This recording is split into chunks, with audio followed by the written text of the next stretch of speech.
परिवार में टूट दिखाई दे रही है। जो है रोहिणी आचार्य जो कि लालू जी की बेटी है, उन्होंने अपना परिवार छोड़ दिया है। उन्होंने ये आरोप लगाया कि उन पर हाथ भी उठाया गया सर तेजस्वी यादव की तरफ से। देखिए, नतीजे जो भी आए हैं, पर लालू यादव जी को अपनी बेटी के लिए अपनी चुप्पी को तोड़ना चाहिए। एक पिता का धर्म है, और विशेषकर उस बेटी के लिए जिसने अपने शरीर का एक बहुत महत्वपूर्ण अंग पिता की जान बचाने के लिए बाहर निकाला हो और पिता को दिया हो। तो लालू यादव जी को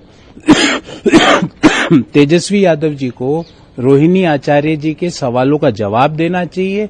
ये बिहार की एक बेटी के सवाल है अपने पिता के लिए।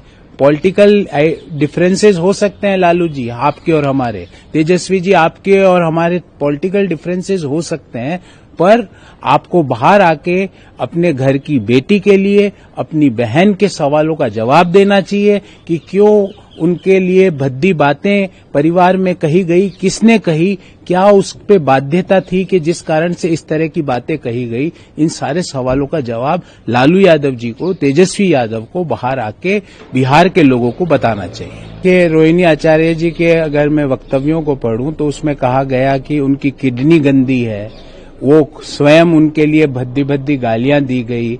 तो रोहिणी आचार्य जी का दर्द बिहार की हर बेटी, देश की हर बेटी समझ रही है। मामला भले ही निजी भी हो, पर सार्वजनिक रूप से बिहार की बेटी ने, लालू यादव जी के परिवार की बेटी ने कुछ सवाल उठाए हैं, उनका जवाब लालू यादव जी को और तेजस्वी यादव को बाहर आकर देना चाहिए। देखिए, अब मुझे लगता है कि प्रशांत किशोर जी और उनकी पार्टी को बहुत कम जनमत मिला है और नगण्य के समान जनमत मिला, और उनकी सीटें तो शून्य आई है। इस तरह के आरोप लगाकर प्रशांत किशोर जी ये भी बताना चाह रहे हैं बिहार के लोगों को कि उनका सामान्य ज्ञान भी शून्य है। उनका ज्ञान, वो तो यूएन में, मुझे पता चला यूएन में नौकरी किए हुए हैं, और वो वर्ल्ड बैंक के निर्णयों को बता रहे हैं कि वर्ल्ड बैंक ने बिना किसी आधार के इस तरह के निर्णय कर दिए।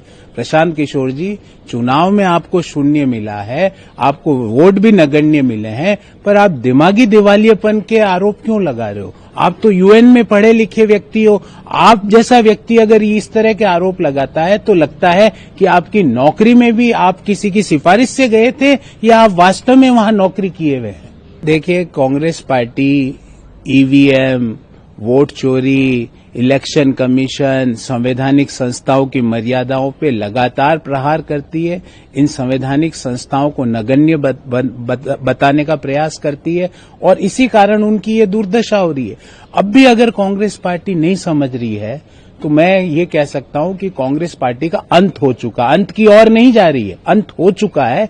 क्योंकि इतने भारी मैंडेट के बाद भी अगर वो अपनी वही घिसी पिटी बातें कि इलेक्शन कमीशन खराब है, ईवीएम में गड़बड़ है, वोट चोरी हो रही है, अरे भाई, वोट चोरी नहीं हो रही। लोगों ने वंशवाद, परिवारवाद और भ्रष्टाचारवादियों को हटा दिया है। देश ने नामदारों को परमानेंटली हटा दिया है।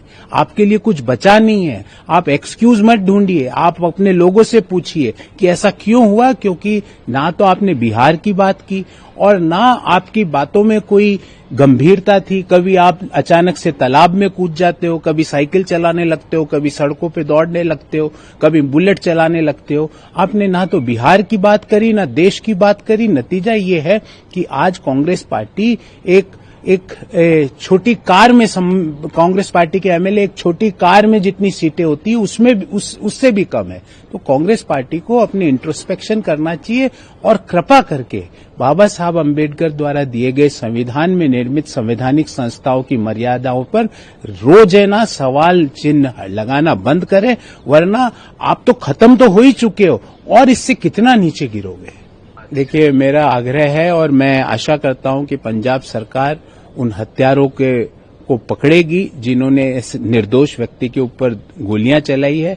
पुलिस को बताना चाहिए कि वो कौन लोग हैं जिन्होंने इस तरह खुलेआम हत्या को अंजाम दिया।